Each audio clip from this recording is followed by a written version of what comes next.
In the early morning light of the San Francisco Peninsula, when mist still clings to the hills of Woodside and the world feels suspended between sleep and wakefulness, Filoli appears almost unreal. Its limestone facade glows softly, its gardens lie in perfect geometric calm, and the silence feels deliberate, curated as if nothing painful could ever have occurred here.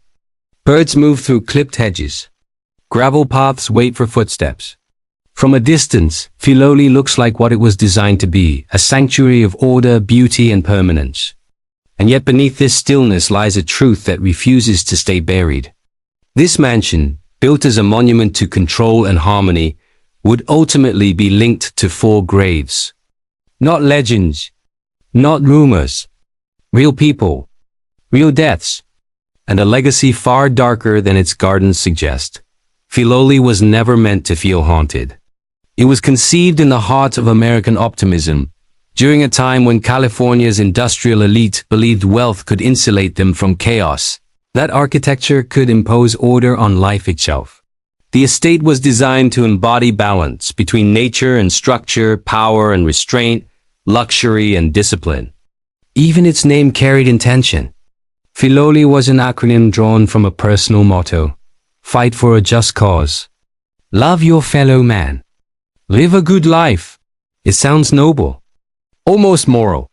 But history has a way of testing slogans against reality, and Filoli would become the place where those words quietly failed. At first glance, nothing about the estate hints at tragedy. The rooms are symmetrical, the gardens mathematically precise, the air heavy with wealth and careful planning. This is not the kind of house where chaos announces itself loudly. Here, everything unfolds slowly. Pain does not scream. It settles. It waits.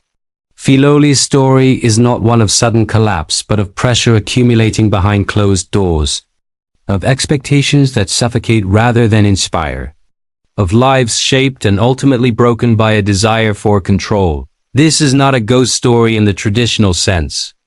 No whispered legends of apparitions or cursed land.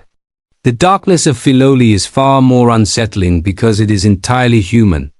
Every grave connected to this mansion belongs to someone who lived, loved, and struggled within the social and emotional architecture built here. Their deaths were not accidents of fate. They were outcomes, consequences of a world designed to appear perfect while quietly denying its inhabitants the freedom to be imperfect. To understand Filoli's tragedy, one must resist the temptation to romanticize it. This is not a tale of eccentric aristocrats undone by extravagance alone. It is a story about the cost of inheritance, the danger of emotional repression, and the subtle violence of expectations passed down without mercy. Filoli did not kill anyone with malice. It did something far more insidious.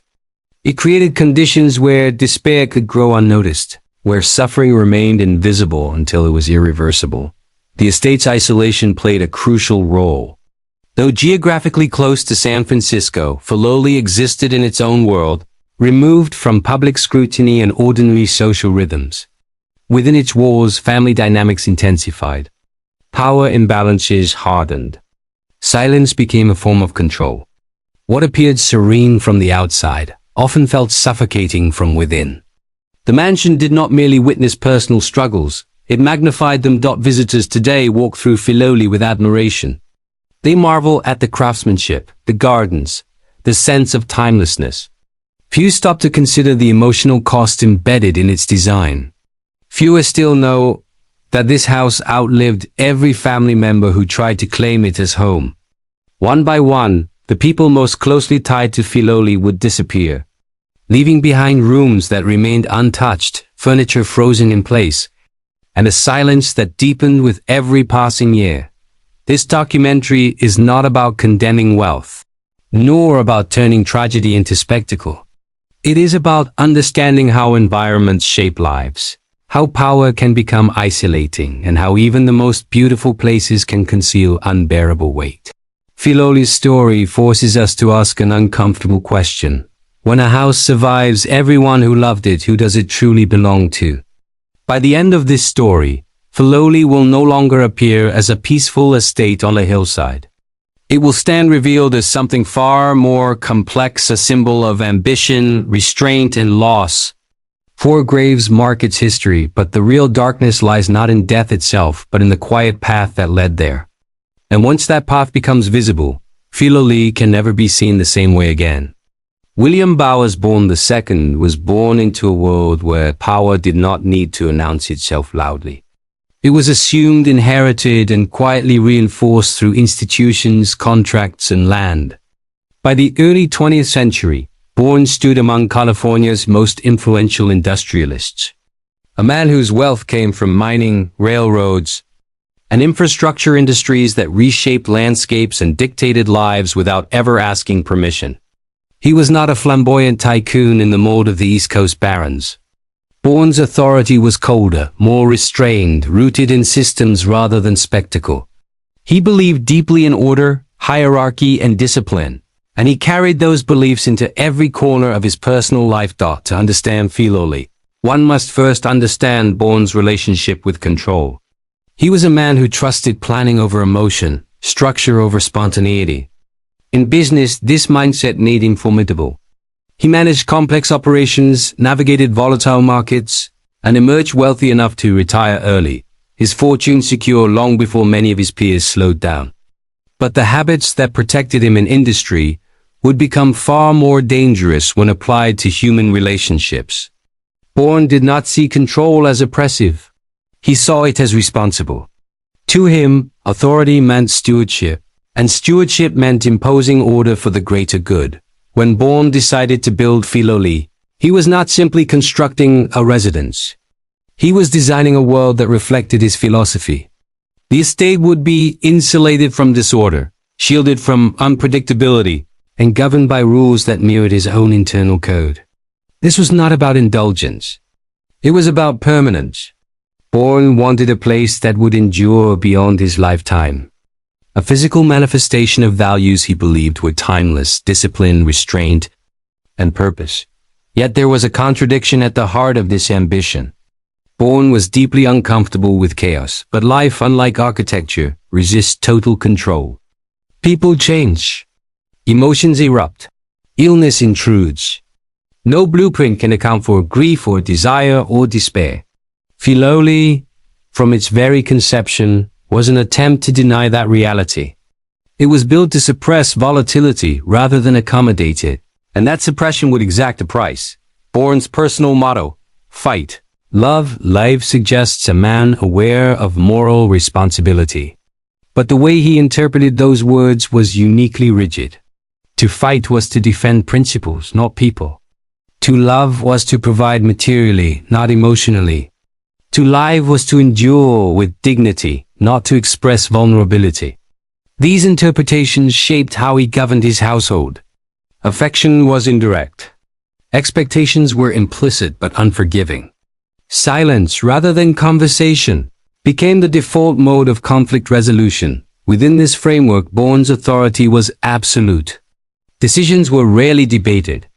Emotional needs were considered private matters, to be managed individually rather than addressed collectively.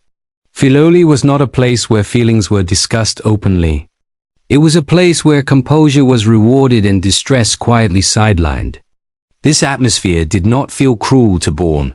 It felt efficient. The house itself reinforced this worldview. The symmetry of the rooms, the controlled sightlines, the separation between public and private spaces, all of it reflected a belief that harmony could be engineered. Disorder, if excluded carefully enough, would simply cease to exist. Bourne believed that by shaping the environment, he could shape behavior. And for a time, it worked. FILOLI functioned flawlessly. Guests admired it. Staff maintained it with precision.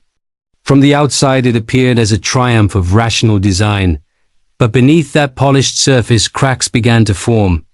Control, when unyielding, creates pressure. And pressure, when unacknowledged, seeks release. Bourne's inability to tolerate emotional ambiguity meant that those around him learned to conceal rather than confront their struggles. Pain did not disappear at FILOLI. It was simply rendered invisible. Bourne's relationship with his family was defined by this invisibility. He provided generously, expected loyalty, and assumed gratitude. What he struggled to offer was emotional presence. In his world, needs were met through provision, not conversation. If someone was unhappy, it was viewed as a personal failing rather than a relational one. This perspective isolated him from the very people he believed he was protecting. There is no evidence that Bourne was intentionally cruel. On the contrary, those who knew him described him as principled and disciplined. But discipline, when applied without empathy, becomes inflexible. And inflexibility leaves no room for deviation. At Filoli, deviation carried consequences even if they were never spoken aloud. As the years passed, Bourne's control over the estate remained absolute, but his influence over the emotional lives within it began to wane. The world outside Filoli was changing. Social norms were shifting. Psychological understanding was evolving. Yet within the mansion's walls, time seemed frozen. Expectations remained static. Adaptation was discouraged. Filoli did not evolve with its inhabitants. It demanded they conform to it. This rigidity extended even to moments of crisis. Illness, grief, and conflict were handled quietly, efficiently, and without public acknowledgement. There was no space for shared mourning or communal processing. Each individual was expected to endure privately. Strength was measured by silence. Bourne believed this approach preserved dignity. In reality, it eroded connection. Emotional isolation became the defining experience of life at Filoli. People lived near one another without truly knowing one another. They occupied the same rooms while inhabiting separate inner worlds. The mansion was full, yet profoundly lonely. The irony is that Bourne's desire for permanence ultimately undermined it. By refusing to adapt emotionally, he created an environment that could not sustain human fragility. Filoli became a place where suffering was absorbed by the walls rather than addressed by its inhabitants. Over time, that absorption would turn toxic. Bourne did not live to see the full consequences of this environment. He would die believing he had succeeded, that he had built something enduring, orderly, and noble. In a material sense, he was correct. Filoli would outlast him by decades. But the human cost of his vision was only beginning to reveal itself. What makes Bourne such a compelling figure is not villainy, but blindness. He was not malicious. He was convinced. Convinced that structure could replace intimacy, that order could substitute for empathy, and that silence could prevent pain. Filoli was the embodiment of that conviction. And like many convictions held too tightly, it would eventually demand a reckoning. This is where the story of Filoli begins to darken. Not with death, but with design.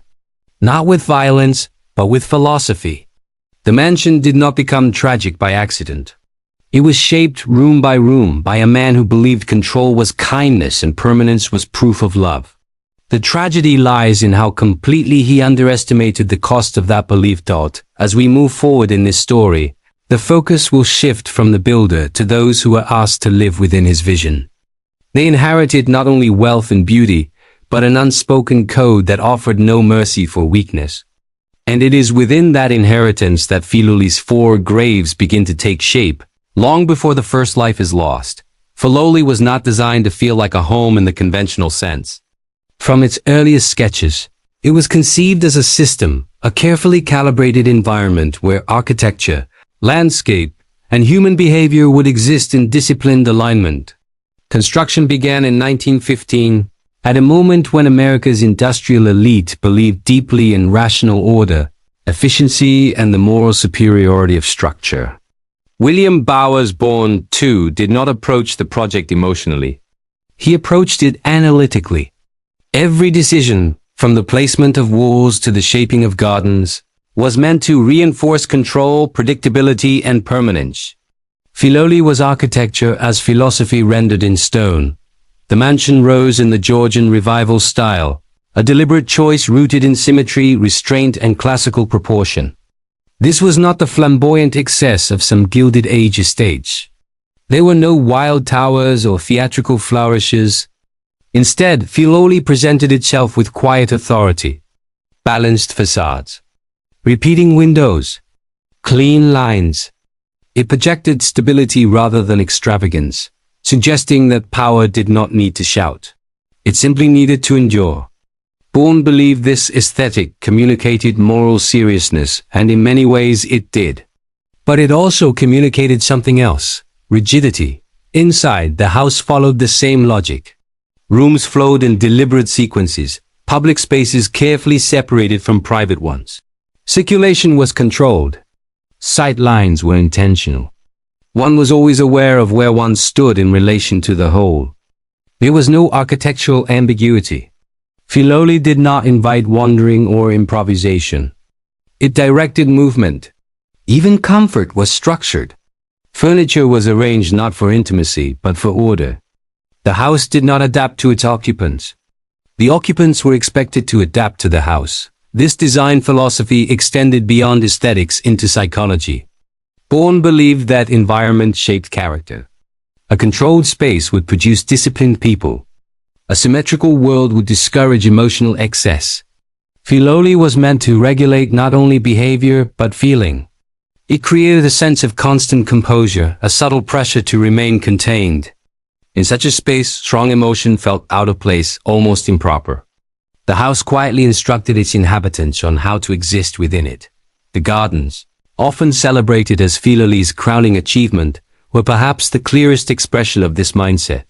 Designed with European formality, they emphasized geometry, alignment, and restraint. Nature was not allowed to grow freely. It was shaped, trimmed, corrected. Paths led where they were told to lead. Hedges formed walls of green discipline. Even beauty was conditional upon obedience to design. The gardens were stunning, but they were also uncompromising. They did not invite wildness. They demanded compliance. This insistence on control created a visual harmony that visitors admired. But harmony achieved through suppression carries consequences. Filoli did not provide spaces for emotional release. There were no informal corners, no areas designed for retreat or privacy in the modern sense. Even solitude was structured. This mattered more than anyone realized at the time. Because when people cannot release pressure, they internalize it.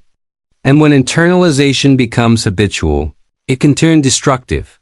The separation between staff and family spaces further reinforced hierarchy and emotional distance. Servants moved through hidden corridors, unseen and unheard, maintaining the illusion that the house operated effortlessly. This invisibility was intentional. Disorder, labor, and fatigue were to remain out of sight. Filoli was designed to appear untouched by the meniscences of human existence. Everything functioned smoothly, quietly, and without visible strain. Yet the strain was there. It simply accumulated behind closed doors. Filoli rewarded those who could maintain composure and penalized those who could not. It did not do this consciously or maliciously. It did so structurally. The house itself became an unspoken authority, reinforcing the values of its creator long after he left the room. For guests, this atmosphere could feel impressive, even comforting. Filoli conveyed a sense of certainty. It promised stability in an uncertain world. But for those who lived there, day after day, year after year, the experience was different. The absence of flexibility became suffocating. There was no space to fail openly, no room to grieve loudly, no architecture that acknowledged human fragility. The house demanded consistency in a world that rarely provides it. This is where Filoli's design begins to reveal its darker implications. Architecture is never neutral. It shapes behavior subtly, persistently. At Filoli, the message was clear: order above all else. This message seeped into family dynamics, reinforcing emotional restraint and discouraging vulnerability. When problems arose, they were managed quietly, efficiently, and privately. There was no physical space for confrontation or communal processing. Conflict, like disorder in the gardens, was trimmed back and hidden. Over time, this created an environment where silence became a coping mechanism. Inhabitants learned to endure rather than express, to comply rather than question, to internalize rather than externalize. The house did not teach cruelty, but it taught endurance without support. and endurance when prolonged can hollow a person from the inside. Filoli's design also reinforced isolation. Though it was a large estate, it often felt emotionally small. The emphasis on separation and hierarchy limited organic interaction. Family members occupied the same structure without necessarily sharing emotional space. The house allowed proximity without intimacy. It was possible to live together while remaining profoundly alone. What makes this especially tragic is that Filoli achieved exactly what it was designed to do. It remained orderly. It remained beautiful. It remained functional. But in achieving those goals, it neglected the unpredictable needs of the people within it. The house could accommodate wealth, routine, and ceremony. It could not accommodate vulnerability. As years passed, the mansion began to outlive its original purpose. Its perfection became static, unchanging, even as the people within it struggled to adapt. Filoli did not age emotionally. It did not soften. It did not evolve. And in that refusal to change, it began to exert pressure on those who were forced to change within it. This is the paradox at the heart of Filoli. The very qualities that make it admired today, its precision, its restraint, its sense of timelessness, were the qualities that made it emotionally inhospitable. It was built to last but not to heal.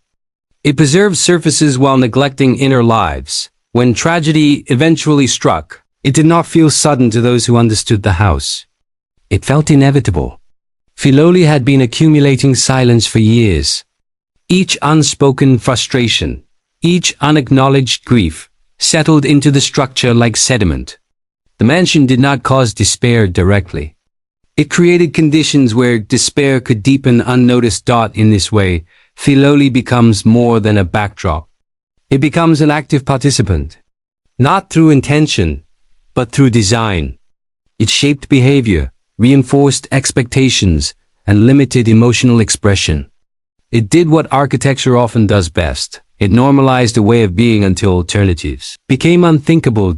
As we move deeper into this story, it becomes clear that the tragedies associated with Filoli were not aberrations. They were outcomes of a system that prized control over connection, order over empathy. The house stood firm, unyielding, long after the people within it began to fracture. LOL, I was built as a monument to permanence.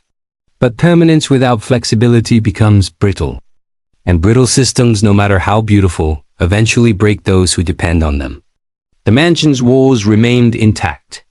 Its gardens remained immaculate. But beneath that perfection, human lives were quietly unraveling, setting the stage for the losses that would follow. By the time the first grave was dug, Filoli had already done its work. The architecture had spoken. The psychology had taken hold.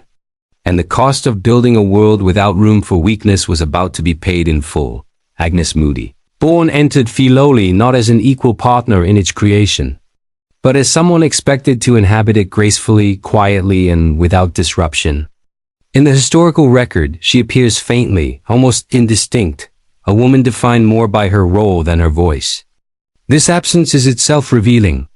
Agnes lived at the center of one of California's most meticulously designed estates, yet left behind remarkably little trace of her inner life.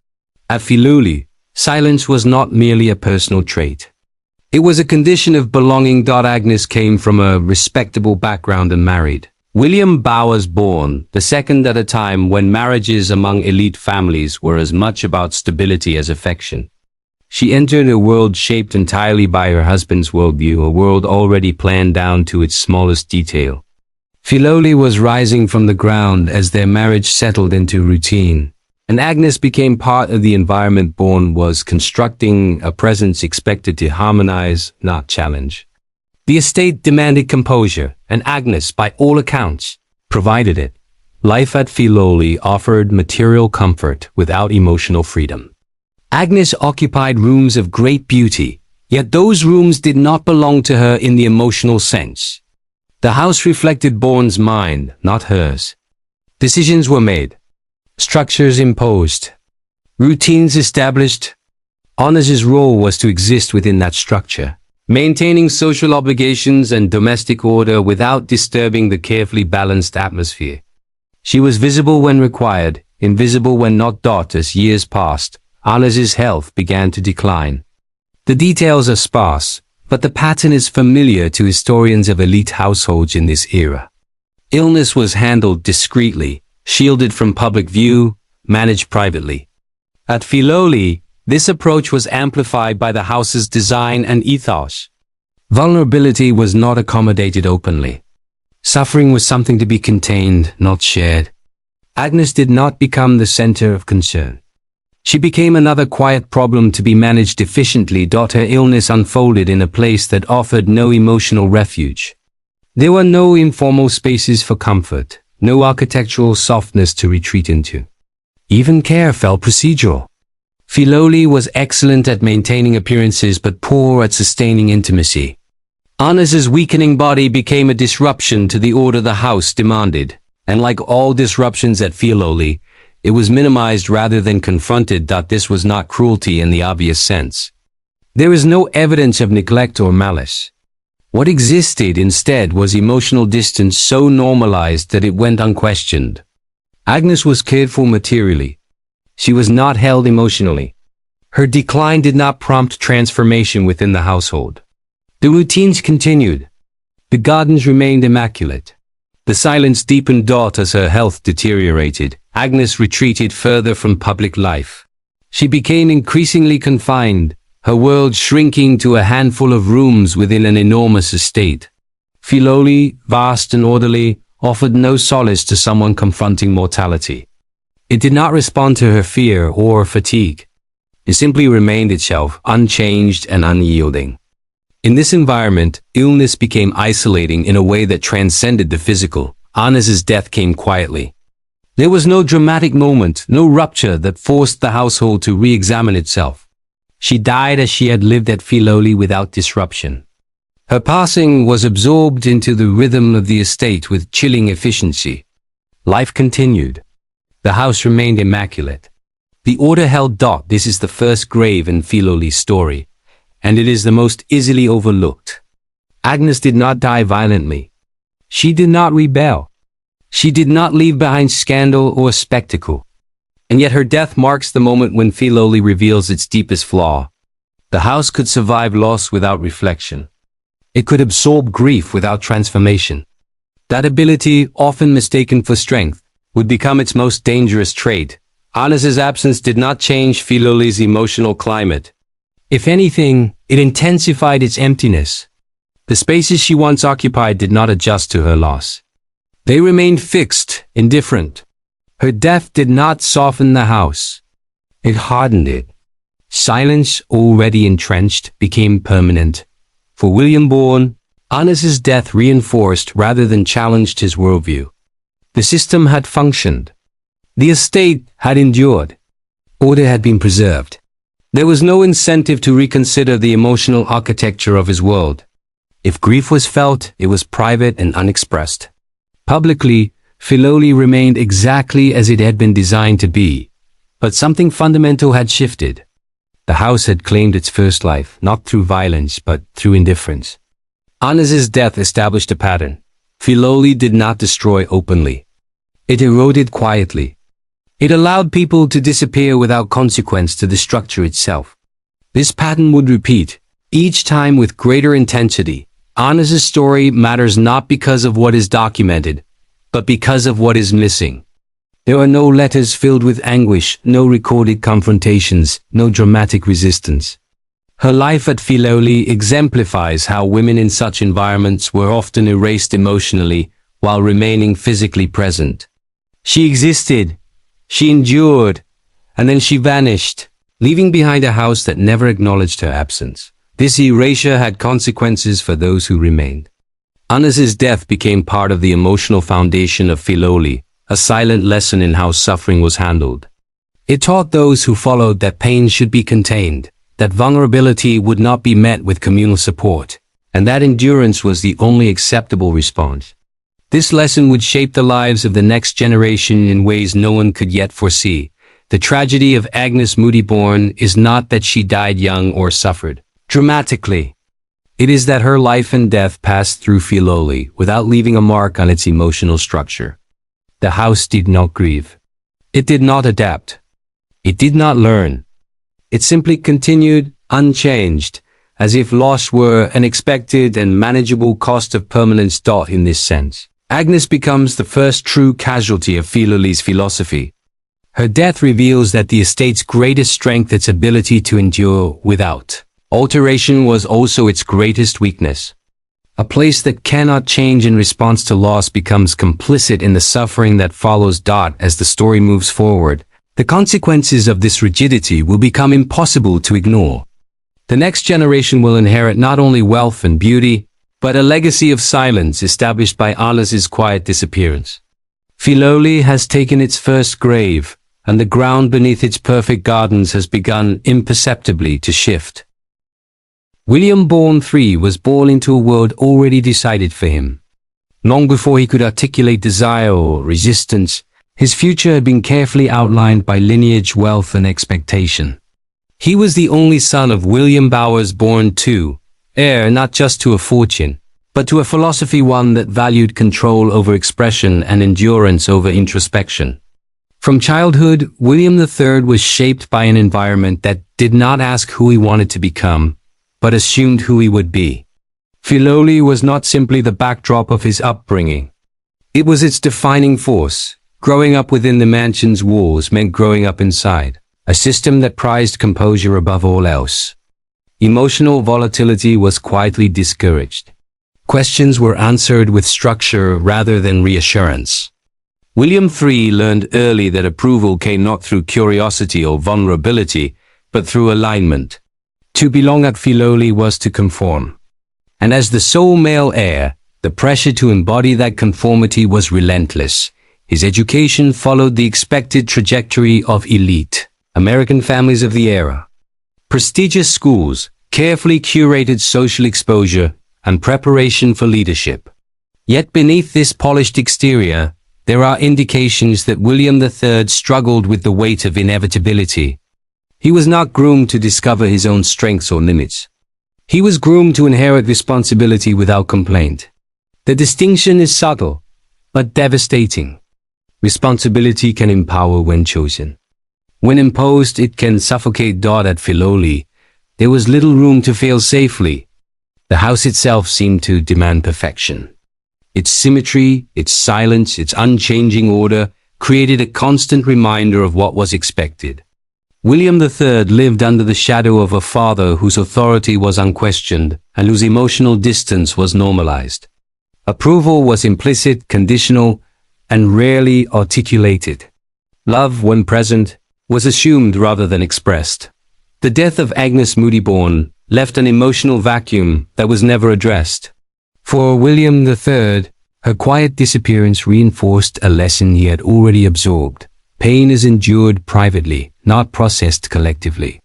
Grief did not open conversation. It closed it. The house did not adapt to loss. Neither, it seemed, were its inhabitants expected to. As he grew older, the expectations intensified. William III was not merely a son. He was a successor.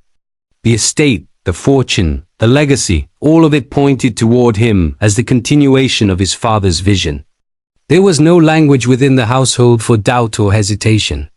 To question the path laid out before him would have been to question the very foundation of Filoli itself.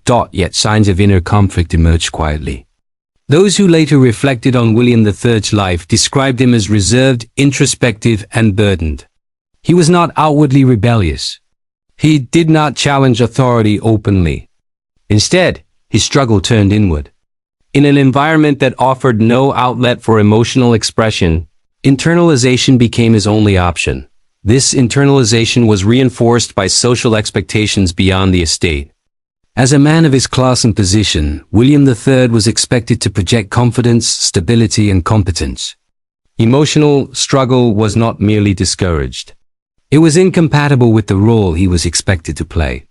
The cultural context of the early 20th century offered little understanding of mental health, particularly among elite men.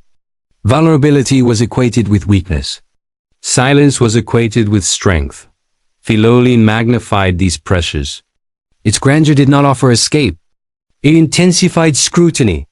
Every action took place within a space that symbolized permanence and control. There was no sense of anonymity, no refuge from expectation. Even solitude felt performative, contained within rooms designed to reinforce order rather than provide comfort. William III's relationship with his father remained formal and distant. There is no record of deep emotional exchange between them. What existed instead was an unspoken contract, loyalty in exchange for provision, compliance in exchange for inheritance. This arrangement left little room for negotiation. William III was expected to become a steward of a vision he did not create, and may not have fully understood. As adulthood approached, the pressure to solidify his role increased. Marriage was not merely a personal milestone. It was a strategic necessity. A suitable union would stabilize the lineage, reinforce social standing and project continuity. Love, if it existed, was secondary to alignment. This expectation would soon collide disastrously with reality. But even before that collision, the emotional groundwork for tragedy had been laid. William III lived in a state of perpetual anticipation, preparing for a future that felt inevitable yet undefined. He was surrounded by wealth, beauty, and privilege, yet lacked the emotional tools to navigate his own inner life. Filoli had taught him discipline without resilience, endurance without support. The estate's silence became his silence. Its rigidity became his rigidity. And beneath that rigidity, something fragile began to fracture. Without space to articulate fear or doubt, those emotions intensified. Without acknowledgement, they deepened. William III did not lack intelligence or sensitivity. He lacked permission to be human within the world he inhabited. What makes his story particularly tragic is how invisible this struggle remained. From the outside, his life appeared enviable. He was wealthy, educated, and positioned for influence. Filoli presented him as a symbol of success. Few would have suspected the depth of his internal conflict. Fewer still would have recognized that the very environment designed to secure his future was eroding his ability to survive it. In many ways, William III was the most complete product of Filoli's philosophy. He embodied its values flawlessly. He was composed, restrained, and obedient to expectation. And it was precisely this flawless embodiment that left him so vulnerable. The house did not teach him how to adapt. It taught him how to endure. Endurance without relief becomes unbearable. As this chapter of the story closes, William III stands at a crossroads he does not recognize as such. He is about to enter a marriage that promises transformation, but delivers further confinement. The pressures that shaped him are about to intensify, not ease. Filoli, unchanged and unyielding, waits to absorb what comes next. The tragedy that will later unfold does not arrive suddenly. It is the culmination of years of silent accumulation. Expectations unmet. Emotions unspoken. A life lived in preparation for a future that offers no escape. By the time William III reaches the moment that will define Filoli forever, the outcome will feel shocking to the world, but tragically logical to the house that watched it all take shape. This is not yet the moment of collapse. It is the moment before. The stillness before pressure turns into rupture. Filoli remains immaculate. The lineage remains intact. But beneath the surface, the air is already breaking. When Lurline Madsen entered the world of Filoli, she did so as an interruption. Young, socially visible, and accustomed to movement rather than stillness, she arrived carrying a rhythm entirely incompatible with the estate's quiet severity. Born into wealth through the Madsen shipping fortune, Lurline had grown up amid travel, social engagement, and a degree of freedom that stood in stark contrast to the inward, restrained universe William III had inherited. Their meeting appeared on the surface to promise balance. In reality, it set the stage for collision. The marriage between William III and Lurline Madsen was not merely a personal union. It was an attempted correction. For William's father, the match offered hope that energy and youth might stabilize his son, that a socially adept wife could anchor him within acceptable norms while preserving the dignity of lineage. For William himself, the marriage represented escape. Lurline embodied movement, laughter, and a life beyond Filoli's rigid order. She seemed to offer oxygen to a man who had been breathing recycled air his entire life. At first, the union appeared successful. Social gatherings resumed at Filoli. Guests returned. Lurline brought color and motion into spaces long governed by restraint. But Filoli does not absorb energy. It resists it. The estate's structure, both physical and psychological, did not bend to accommodate her presence. Instead, it pressed back. Lurline was not raised to disappear quietly. She was expressive, visible, and socially ambitious. Filoli interpreted these traits not as vitality, but as disruption. Its rooms, designed for composure, amplified tension rather than diffused it. The very openness that made Lurline magnetic in public settings became threatening within the mansion's controlled environment. For William III, the marriage intensified internal conflict rather than resolving it. He stood between two incompatible worlds, the rigid inheritance of Filoli and the kinetic independence embodied by his wife. He lacked the emotional language to mediate between them. Confrontation had never been modeled as acceptable. Compromise had never been practiced. Silence, once again, became the default response. As tensions grew, they did so quietly. Filoli did not host arguments. It hosted absences. Rooms were occupied separately. Social appearances masked private estrangement. The marriage did not collapse in spectacle. It eroded through distance. Lurline felt increasingly constrained, watched, and misunderstood. William felt increasingly inadequate, unable to reconcile expectation with desire. The estate magnified this disintegration. Every failure felt monumental. Every disagreement echoed. There was no neutral space where conflict could dissolve. Filoli preserved tension the way it preserved architecture. What should have been private struggles became ambient pressure, saturating daily life. Eventually, the marriage failed. The separation did not bring relief. It brought confirmation of what William III already feared, that he was incapable of sustaining life beyond the parameters Filoli had set for him. The divorce marked him publicly, exposing cracks that had long existed privately. For a man conditioned to equate composure with worth, this failure was devastating. Lurline, by contrast, survived the rupture. She left Filoli with scars but intact identity. The house had not consumed her, but it had rejected her. She would later rebuild her life elsewhere, eventually returning to Filoli under very different circumstances, but at this moment, she represented something William could not access: continuity beyond collapse. For William III, the aftermath of the marriage was catastrophic.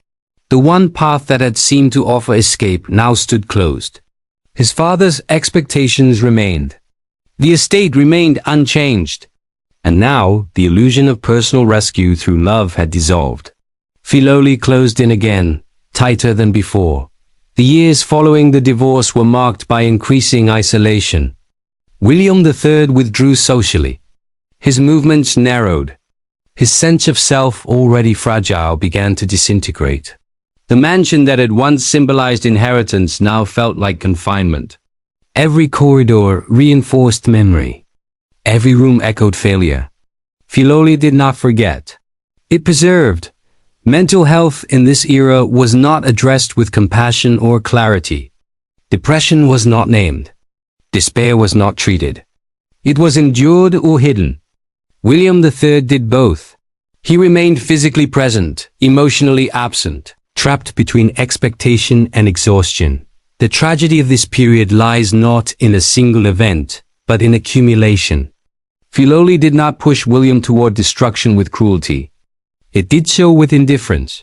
The house offered no relief, no adaptation, no acknowledgement that its demands exceeded his capacity. It simply remained what it had always been. Lurline's departure marked a turning point not because it caused William's collapse, but because it removed the last variable that had challenged Filoli's dominance. With her gone, the house regained total control. Silence returned. Order reasserted itself. And within that order, William's internal world unraveled. This is the moment when Filoli's tragedy becomes irreversible. The estate has now shaped, constrained, and outlasted every relationship that attempted to soften it. The marriage that promised transformation instead exposed the house's intolerance for change. It revealed that Filoli could accommodate beauty, wealth, and ceremony, but not emotional truth. As the story advances, William III approaches the edge of endurance. The pressures that once simmered now threaten to rupture. Filoli stands immaculate, serene, and utterly indifferent to the human cost accumulating within its walls. The next chapter will not be about erosion. It will be about collapse. What remains chilling is how avoidable it all seems in retrospect. A single space for vulnerability. A single conversation allowed to exist. A single deviation from rigid expectation. But Filoli did not permit deviation. And so the house continued, flawless and unyielding, as one more life moved quietly toward its end. By the time William III reached his final years, Filoli was no longer merely the setting of his life. It had become its dominant force. What had once been inheritance had transformed into enclosure. The estate stood flawless on the surface, manicured gardens trimmed with surgical precision, stone walls unblemished, interiors frozen in composed elegance. But inside the man who bore its legacy, order had collapsed entirely. William III's decline was not sudden. It unfolded in slow, disciplined stages, mirroring the estate itself. He did not rebel. He did not flee. He complied until compliance hollowed him out. After the failure of his marriage, after the quiet withdrawal from social life, his world narrowed to routines so strict they resembled self-imposed confinement. Days passed without deviation. Meals taken alone. Walks conducted along the same paths at the same hours. Conversations reduced to necessity. The estate that had once promised stability now enforced monotony. Mental illness, in the early 20th century, was framed as weakness, especially among men of status. William had been raised to believe that emotional turbulence was not something to be explored or healed, but something to be mastered through discipline. When discipline failed, there was no vocabulary left. What remained was shame. And Filoli, with its emphasis on restraint and perfection, magnified that shame endlessly. Servants noticed changes long before the family acknowledged them. William's posture slumped. His gaze wandered. He spoke less. Sometimes he stood motionless for long stretches, staring through windows without seeing the gardens beyond. The estate's silence, once a symbol of dignity, now became oppressive. Sounds echoed more sharply. Footsteps lingered. Even the ticking of clocks felt intrusive. Filoli amplified awareness, leaving no refuge from thought that his father's death removed the last external structure that had governed his life. Responsibility, once deferred, now settled fully on William's shoulders. He inherited not just property, but expectation and unspoken demand to preserve Filoli exactly as it was. Change would have implied failure. Adaptation would have suggested weakness.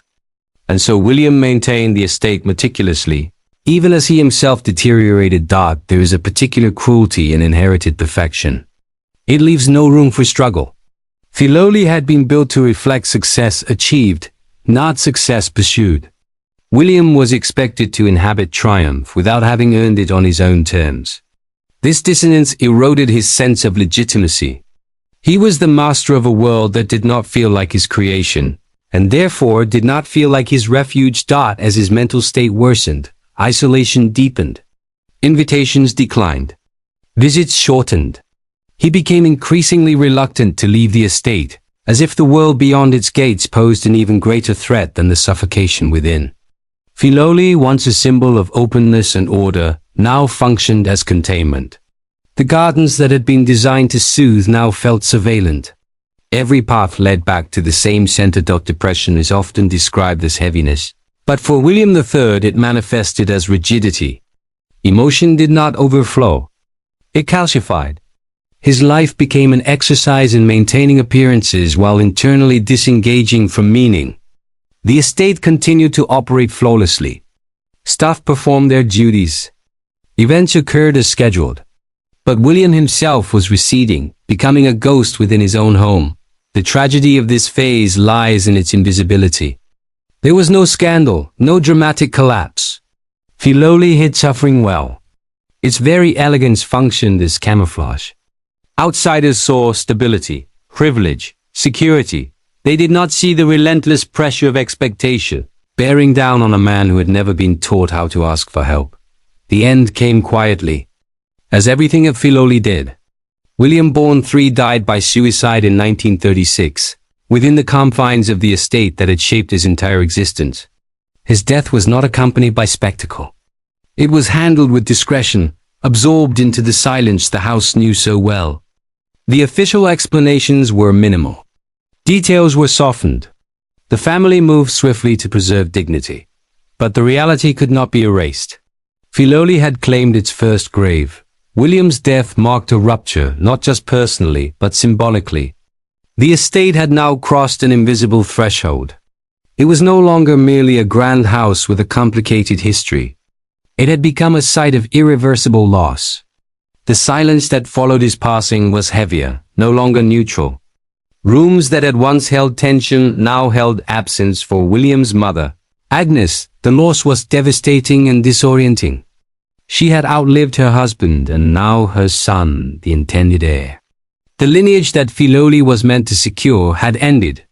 The estate remained, but its purpose had fractured. Agnes remained at Filoli, but the house no longer functioned as a home. It had become a memorial to unrealized continuity. Agnes carried her grief with stoic restraint as she had been taught. But grief, unexpressed, settles into environments. Filoli absorbed it. The house did not change structurally, but its atmosphere did. Even servants spoke of a shift in intangible heaviness, a sense that the estate had crossed into another phase of existence. The death of William III also reframed the earlier failures and tensions. What had once been interpreted as personal weakness began to look more like structural inevitability. The rigid expectations imposed by family, wealth, and architecture had converged to create a life with no margin for error. Filoli, in its demand for composure, had left no room for fragility, yet the house endured. And in enduring, it demanded continuation. Agnes would not be the last to carry Filoli forward. After her death, the estate passed through new hands, new stewards who believed they could redefine its meaning. Among them was Lurline Matson, returning not as a young bride, but as an experienced widow, shaped by loss yet still intact. Her re-entry into Filoli's story would transform the estate's trajectory, but it would also add to its tally of graves. William's death lingered as a cautionary shadow. It demonstrated the cost of submission without adaptation. Filoli could preserve stone and legacy, but it could not preserve life unless life was allowed to change. That lesson, however, would be learned slowly and at great cost. The estate's tragedy does not lie in malevolence. Filoli did not act with intent. Its power was passive, structural, cumulative. It demanded alignment, and when alignment proved impossible, it outlasted resistance. William III did not fail Filoli. Filoli failed to accommodate a human being. As time moved forward, the house would be reinterpreted, repurposed, eventually preserved as a public monument. Visitors would marvel at its gardens, its symmetry, its calm. They would not feel the pressure that once filled its corridors. They would not hear the echo of a man walking alone at night, unable to escape the expectations embedded in stone. But the grave remains part of the foundation, whether acknowledged or not. Filoli's beauty is inseparable from its cost. William Bourne III's life and death stand as proof that wealth and refinement do not insulate against despair. In some cases, they intensify it. This is the point in the story where Filoli becomes something darker than a failed inheritance. It becomes a pattern, a place where lives orbit privilege and end in isolation. One grave is no anomaly. It is the beginning of a sequence. The house still stands immaculate. The lawns remain green. The symmetry remains perfect. But beneath that perfection lies the memory of a man who could not survive the role he was born into. And as the estate passes into its next chapter, that memory will quietly shape everything that follows. Because Filoli does not forget. It only waits. After William Bourne III's death, Filoli entered a period that can best be described as suspended grief. The estate did not erupt into chaos. It did not decay. It did not change its habits. Instead, it became eerily stable, as if tragedy had locked it into an even more rigid stillness. Death had occurred within its walls, and the house absorbed it the same way it absorbed everything else, silently, efficiently, without visible disruption. Agnes Moody born. William's mother remained at Filoli. She had now outlived her husband and her only child, the two figures around whom the estate's future had been constructed. For decades, Filoli had been justified as a legacy machine, a place meant to pass smoothly from one generation to the next. That mechanism had failed completely. The lineage ended not with ceremony, but with a quiet suicide that could not be spoken of openly. Agnes was a woman, shaped by late 19th century codes of endurance. Public grief was undignified. Emotional collapse was weakness. She responded to loss not by retreating from Filoli, but by clinging to it. The house became her last remaining structure of meaning. If she maintained it perfectly, perhaps the chaos of death could be contained within order. Servants observed her walking the grounds daily, often alone, following the same paths her son once had. She did not linger in William's rooms. She did not speak his name often. Filoli, once again, became a place where grief was managed through avoidance. Silence was not emptiness. It was policy, but the estate was now haunted by absence rather than tension. William's presence had once filled rooms with unspoken strain. Now those rooms felt cavernous. Chairs remained precisely positioned, curtains drawn at exact angles.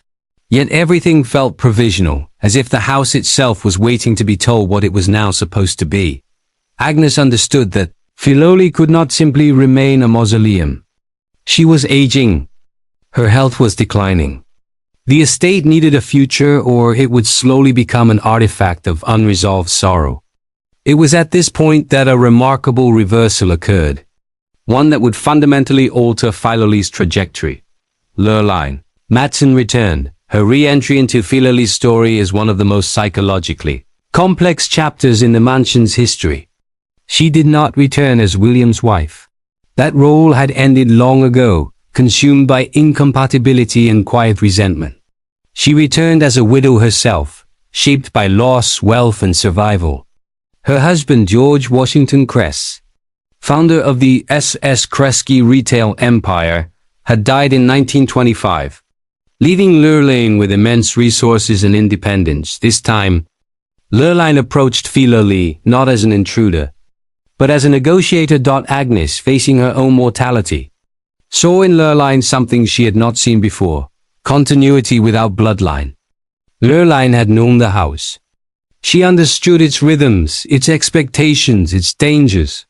She had survived it once by leaving. Now she returned with experience, authority, and a degree of emotional resilience that William had never been allowed to develop. In 1936, Agnes transferred ownership of Filoli to Lurline Matson Roth, formalizing a decision that stunned social circles. The estate passed not to a born descendant, but to a former daughter-in-law. On paper, this was practical. In reality, it was symbolic. Filoli was no longer anchored to its original lineage. It had been unmoored. Lurline's relationship with Filoli was fundamentally different from William's. She did not view it as destiny. She saw it as an asset, beautiful, burdensome, and potentially transformative.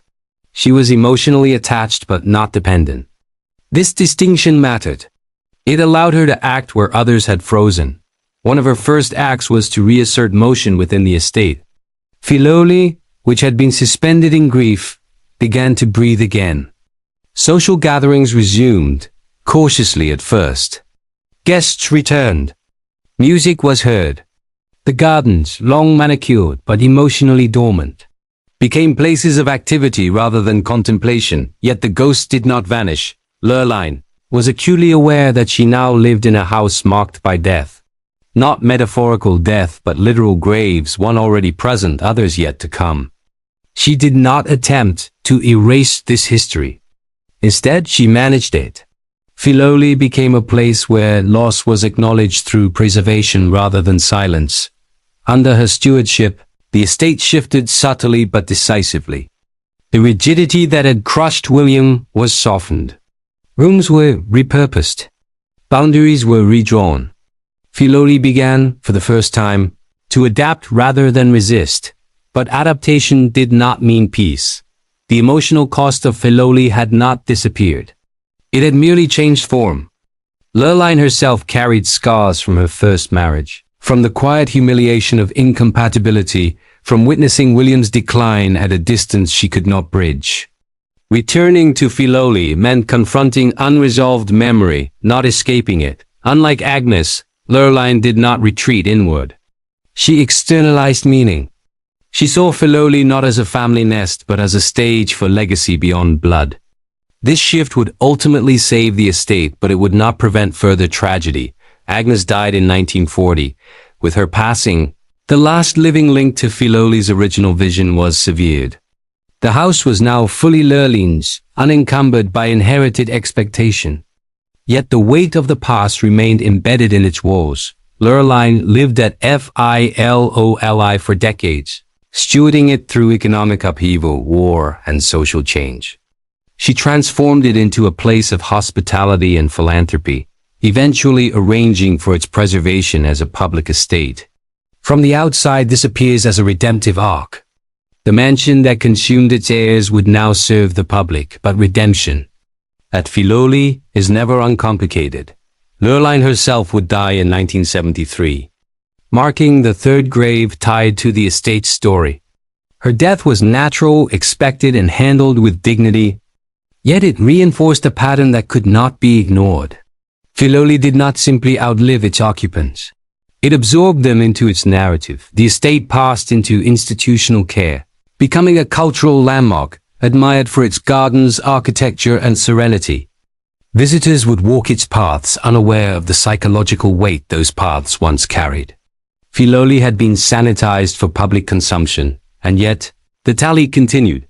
The fourth grave would come not from inheritance or marriage, but from proximity. Another life, bound to the estate's gravity, would end under its shadow, completing the grim symmetry implied in Filoli's story. The details of that death would be quieter, less documented, but no less real. What makes Filoli's history so unsettling is not any single tragedy. It is the accumulation. The way the estate repeatedly demands adaptation from its inhabitants, and the way those who cannot adapt are slowly erased. Wealth does not protect here. Beauty does not soften impact. Order does not heal. By the time Filoli becomes a public monument, its violence has been fully aestheticized. Pain is invisible. Silence reads as calm. Visitors see harmony, not suppression. They see balance, not cost, but the four graves remain the truth beneath the surface. Each represents a different relationship with the estate: inheritance, marriage, stewardship, and service. Different roles, same outcome. Filoli survives. People do not. Section 8 ends not with resolution, but with transformation incomplete. The mansion has been saved from ruin, yes. But salvation has required sacrifice.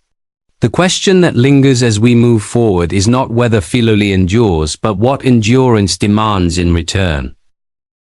The house stands flawless. The gardens bloom.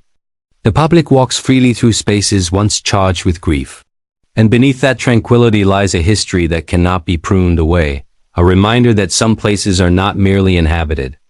They are endured. By the time Filoli entered its final transformation, the estate had already outlived every private purpose it was ever built to serve.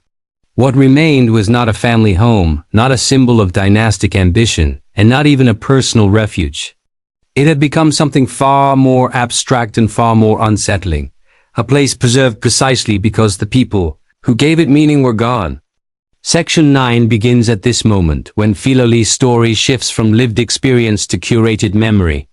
And the consequences of that shift begin to surface. Institutional preservation saved Filoli from physical decay. But it also stripped the estate of narrative friction. Foundations were stabilized, roofs repaired, gardens restored to near mythical perfection. Paths were swept clean, not just of debris, but of discomfort. The mansion that once functioned as a pressure chamber for human expectation was now presented as harmony made stone. Visitors arrived expecting serenity, and that is exactly what they were shown. What they were not shown was the cost of that serenity. As FILOLI transitioned into public stewardship, its history was reorganized. Tragedy was softened into biography. Conflict became context. Death was framed as inevitability rather than consequence. This is how places survive, by editing themselves. But editing does not erase. It merely relocates meaning from the visible to the structural. The house did not stop exerting gravity simply because ownership changed. It continued to shape the lives of those who worked within it, maintained it, protected it, and lived in its shadow. The fourth grave associated with FILOLI does not belong to a tycoon or an heiress. It belongs to someone whose relationship to the estate was quieter, more functional, and therefore less documented. That absence of spectacle is precisely what makes it important. This final death was not about inheritance or legacy. It was about proximity. To work at FILOLI was to exist inside a space designed for permanence, while living a life defined by impermanence. Staff came and went, but the house remained unchanged, indifferent to individual identity. Over time, this imbalance takes a toll. When a place is immortal and you are not, the comparison becomes unavoidable. Accounts from those who spent decades working at the estate describe an atmosphere that was calm on the surface and heavy underneath. There was pride in maintaining something so beautiful, so historically significant. But there was also an unspoken awareness that FILOLI absorbed labor without returning belonging. You could dedicate your life to it, and it would never acknowledge you in return. This is not cruelty. It is architecture. FILOLI was designed to endure. It was not designed to reciprocate. The fourth grave stands as evidence of this final, impersonal cost. Unlike the earlier deaths, which were tangled in family expectation and emotional repression, this one reflects a different kind of exhaustion. Not the collapse of privilege, but the erosion of self under sustained invisibility. A life spent maintaining perfection without ever inhabiting it. By this point, FILOLI had become expert at surviving by outsourcing its suffering. The Borns absorbed it first, then Lurline managed it, then the institution curated it, and finally, individuals whose names rarely appear in official histories carried it quietly until they could not anymore. This pattern reveals something crucial about legacy estates. They do not end their influence when they open to the public. They merely redistribute it. The pressure does not disappear. It diffuses. Instead of crushing one heir, it weighs lightly but constantly on many people. Visitors walk through FILOLI's rooms guided by docents, trained to speak of craftsmanship and landscape design. They hear about imported stone, formal gardens, and architectural symmetry. What they do not hear is how symmetry demands suppression, how order requires constant correction, and how correction wears people down. The estate's success as a public landmark depends on emotional neutrality. Pain must be invisible. History must feel resolved. FILOLI cannot afford to feel haunted. And yet, its entire survival depends on the careful management of ghosts. Section 9 is where the story becomes unavoidable. FILOLI did not simply witness 4 deaths. It structured them. Each grave marks a different failure of alignment between human life and architectural permanence. William could not adapt to expectation. Agnes could not release control. Lurline could not fully escape memory. And the final life could not withstand anonymity. The estate learned from each loss, adjusting just enough to continue. After William, it learned silence. After Agnes, it learned transfer. After Lurline, it learned institution. After the 4th grave, it learned concealment. This is why FILOLI today feels so calm. Calm is not the absence of tension. It is tension successfully hidden. The mansion's gardens are often described as restorative, but restoration implies return. FILOLI does not return anything. It replaces.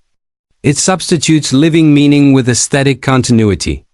What was once grief becomes beauty. What was once loss becomes landscape. This is not inherently wrong. Preservation matters. Cultural memory matters. But when preservation is achieved by neutralizing pain rather than understanding it, something essential is lost. The story becomes safe. And safe stories rarely tell the truth. Section 9 asks the viewer to sit with this discomfort. To recognize that Filoli's endurance is not proof of triumph, but evidence of adaptation at any cost. The house survives because it does not feel. People feel because they cannot survive the way houses do. The fourth grave is not a footnote. It is the final confirmation that Filoli's influence does not end with ownership, wealth, or family. It extends to anyone who enters its orbit long enough for the comparison to take hold. As we move toward the conclusion of this story, Filoli stands flawless, admired, and protected. But beneath that protection lies a truth that preservation alone cannot resolve. Some places demand more than admiration. They demand acknowledgement. And Filoli, for all its beauty, has earned its reckoning. Section 10 does not conclude Filoli's story in the way history books prefer. There is no final act of justice, no dramatic collapse, no cleansing revelation that resolves the weight accumulated across decades.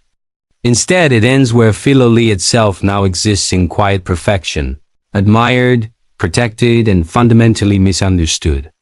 This is not a failure of storytelling. It is the final truth of the estate. Today, Filoli is presented as an achievement, a triumph of preservation, a sanctuary of beauty carved out of California's soil. Visitors arrive expecting harmony, and they find it. The house stands immaculate. The gardens are disciplined yet lush. The air feels composed, intentional calm. Nothing appears broken. Nothing feels urgent. And that is precisely the illusion that completes Filoli's transformation. What once functioned as a crucible for human lives has been converted into a symbol of balance. But balance in this case is retrospective. It was not achieved through peace, but through attrition, through the gradual removal of everyone who could no longer withstand the estate's gravity.